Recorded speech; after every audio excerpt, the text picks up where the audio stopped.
बिल्कुल बड़ी खबर का रुख कर लेते हैं। इस बीच बड़ी खबर सामने ये आ रही है कि मिसाइल अटैक पर ईरानी मीडिया ने दावा किया है। दावा ये किया गया है कि इजराइल के 10 से ज्यादा विमान को गिरा दिए गए हैं। इजराइल के F-35 को गिरा दिया गया है, ये कहा गया है और ये दावा किया गया है ईरानी मीडिया की तरफ से। यानी कि देखिए पहले से, यानी कि जब से ईरान की तरफ से इजराइल पर हमला किया गया है, ये दावा हो रहा है कि हमने 90% यानी कि 90% जो अटैक किए हैं उसमें हम सफल रहे। इसी बीच ये बड़ा दावा ईरानी मीडिया की तरफ से ये किया गया है कि इजराइल के 1 दर्जन से ज्यादा विमान हमने गिरा दिए हैं।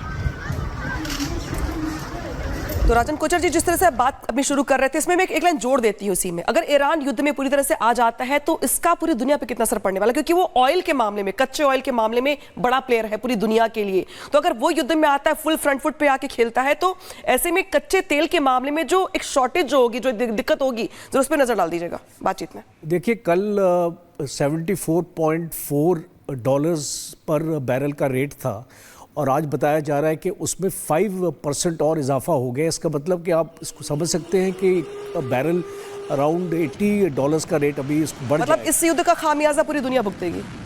बिल्कुल। और स्ट्रेट ऑफ हॉर्मूज जो है वो एक मेन सप्लाई चेन रूट है जहाँ से वर्ल्ड के 20 से 22% ऑयल ट्रेड होता है।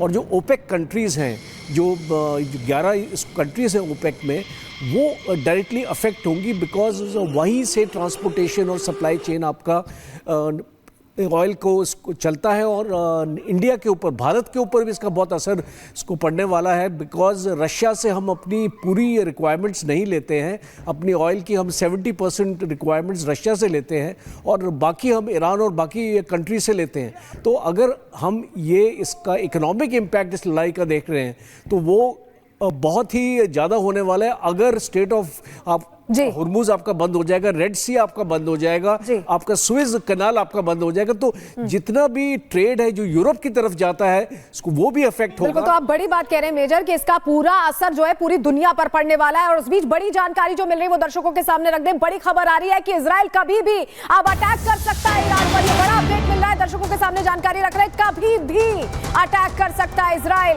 क्योंकि रणनीति अब तैयार की जा रही है। जिस तरह से अचानक ये हमला हुआ, उस वक्त भी ऐसा लग रहा था कि इजराइल तैयार था और यही वजह कि पहले ही लोगों को कह दिया गया था कि आप शेल्टर्स में चले जाएं, बंकर्स में चले जाएं। और ऐसे में इजरायली सुरक्षा अधिकारियों के हवाले से ये बड़ी जानकारी, बहुत बड़ी खबर हम दर्शकों को बता रहे हैं कि कभी भी इजराइल अब बड़ा हमला कर सकता है। और पहले भी ये कहा गया है कि इजराइल तैयार है कहीं भी हमला करने के लिए। ऐसे में ईरान के जो तेल डिपो हैं वो यहाँ पर निशाना हो सकते हैं। कर्नल शैलेंद्र, ईरान के अगर हम तेल डिपो की बात करें, इस पर हम और समझेंगे, लेकिन लगातार हमारी ये बड़ी कवरेज जारी है। खास मेहमानों का पैनल हमारे साथ बना हुआ है। वक्त हो गया एक छोटे से ब्रेक का रिपब्लिक भारत पर, लेकिन अपडेट्स लगातार देंगे। जल्द लौटे, बने रहिए हमारे साथ। ईरान के 4 फ्रंट पे लड़ाई थी। ठीक है सर, रोक रही मैं आपको बड़ी खबर आ रही है, जहां पे डेनमार्क में इजरायली दूतावास के पास धमाका हुआ है। धमाके की जांच की जा रही है, लेकिन बड़ी खबर आ रही है जहां पे इजराइल में अगर बात की जाए तो जो दूतावास है इजराइल का डेनमार्क में, वहां पे धमाका हुआ है। ये धमाका कितना बड़ा है जानकारी निकलने के बाद सामने बात आएगी, लेकिन जो आसपास के इलाके वहां पे सिक्योरिटी बढ़ा दी गई, फोर्सेस को बढ़ा दिया गया है, क्योंकि धमाके की जो जांच है वहां पे डेनमार्क की पुलिस कर रही है। इजरायली दूतावास के पास ये बड़ा धमाका हुआ है। यहाँ पे देखिए तस्वीर दिखा रहे हैं आपको हम किस तरीके से कई देश ऐसे हैं जो इस युद्ध की जद में आते हुए दिखाई दे रहे हैं। इस बीच बड़ा धमाका होता है डेनमार्क के दूतावास जो है इजराइल का, वहां पे धमाका होता है और इस धमाके की जो जांच है वो डेनमार्क की पुलिस कर रही है। तो अलग अलग एंगल से यहाँ पे जो जांच है वो की तो जा रही है, लेकिन इजराइल इस समय, जैसे पहले डिस्कस भी कर रहे थे, कि 5 फ्रंट्स ऐसे खुले हुए इजराइल के सामने जहां पे युद्ध लड़ना है, इजराइल को बचाना भी, अपने लोगों को युद्ध भी लड़ना है। जिसके बाद हालांकि नसरुल्लाह की जब से मौत हुई है उसके बाद से जो ईरान है वो ज्यादा बौखलाया हुआ है। इस बौखलाहट में बैक टू बैक उनकी ओर से हमले किए जा रहे हैं। तो उस हमले को क्रॉस फायर करने के साथ साथ बाकी फ्रंट्स में भी युद्ध लड़ना मुश्किल हो रहा है इजराइल के सामने। अब इसे चुनौती माने या इसे यूं मान ले कि इजराइल के सामने मौका है इतिहास बदल देने का, मैप को बदल देने का। कर्नल शैलेंद्र, चीजें आपको बड़ी जिम्मेदारी से समझनी चाहिए। पहली बात, इजराइल पहली बार 5 फ्रंट पर नहीं लड़ रहा है। ये तो अनऑफिशियल फ्रंट हैं, वो तो 5 कंट्रीज के साथ लड़कर जीत चुका है, ये ऑन रिकॉर्ड है। सबसे बड़ी बात, मेरा ये अपना आकलन है कि इस बार जो इजराइल कर रहा है वो कुछ अलग कर रहा है। वो अब अपने उन ट्रेडिशनल एनिमीज के हेड काट रहा है, दिमाग काट रहा है, बैकबोन तोड़ रहा है, उनको नष्ट कर रहा है पूरी तरह से कि ये लोग फिर से उभर ना पाएं या उभरने में इन अगले 20, 25, 30 साल लगे। साथ ही साथ जो उसने स्ट्रैटेजी लगा रखी है इस समय, आप देखिए हूती का जो चेयरमैन है वो मलिक, वो भगता क्यों फिर रहा है? भाई आप तो बढ़ चढ़कर इजराइल के ऊपर अटैक करने चाहिए, कर दिखाइए।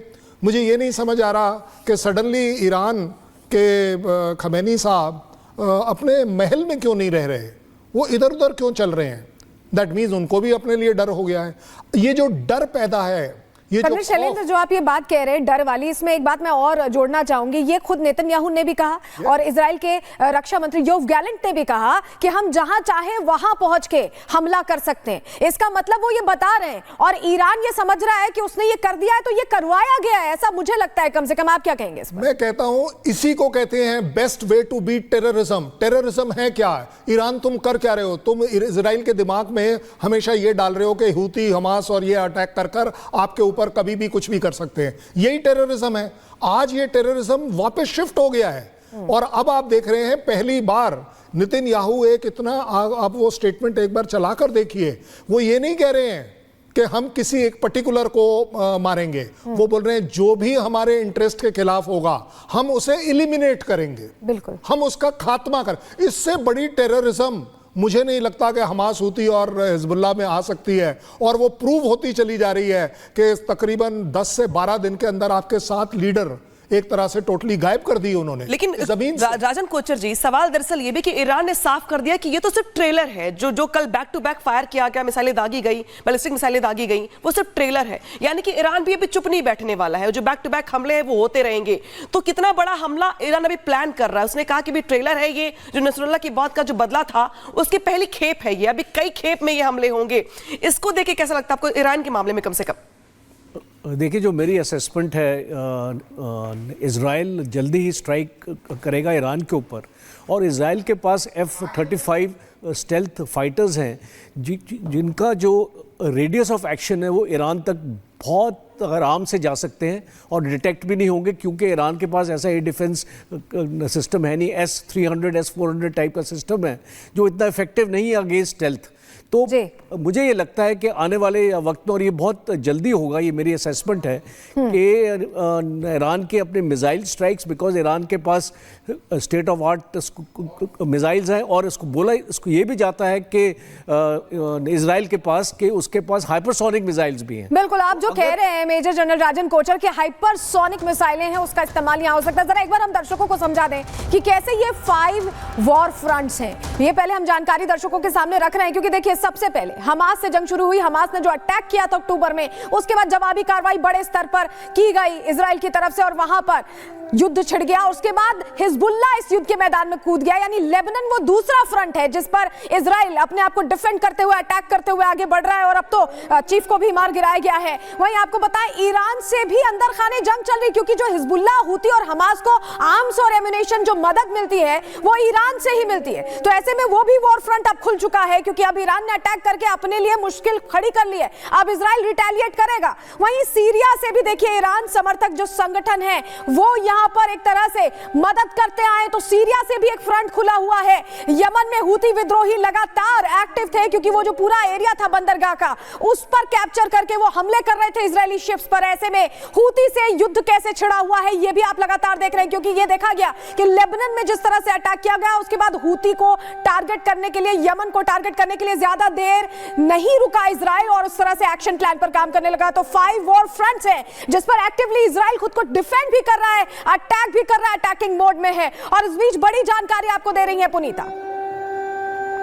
बिल्कुल, बड़ी खबर का रुख कर लेते हैं। इस बीच बड़ी खबर सामने ये आ रही है कि मिसाइल अटैक पर ईरानी मीडिया ने दावा किया है। दावा ये किया गया है कि इजराइल ने ज्यादा विमान को गिरा दिए गए हैं। इजराइल के F-35 को गिरा दिया गया है, ये कहा गया है और ये दावा किया गया है ईरानी मीडिया की तरफ से। यानी कि देखिए पहले से, यानी कि जब से ईरान की तरफ से इजराइल पर हमला किया गया है, ये दावा हो रहा है कि हमने 90% यानी कि 90% जो अटैक किए हैं उसमें हम सफल रहे। इसी बीच ये बड़ा दावा ईरानी मीडिया की तरफ से ये किया गया है कि इजराइल के 1 दर्जन से ज्यादा विमान हमने गिरा दिए हैं। तो राजन कोचर जी, जिस तरह से आप बात अपनी शुरू कर रहे थे, इसमें मैं एक लाइन जोड़ देती हूँ उसी में। अगर ईरान युद्ध में पूरी तरह से आ जाता है तो इसका पूरी दुनिया पे कितना असर पड़ने वाला है, क्योंकि वो ऑयल के मामले में, कच्चे ऑयल के मामले में बड़ा प्लेयर है पूरी दुनिया के लिए। तो अगर वो युद्ध में आता है, फुल फ्रंट फुट पे आके खेलता है, तो ऐसे में कच्चे तेल के मामले में जो एक शॉर्टेज जो होगी, जो दिक्कत होगी, जरूर उस पर नजर डाल दीजिएगा बातचीत में। देखिए, कल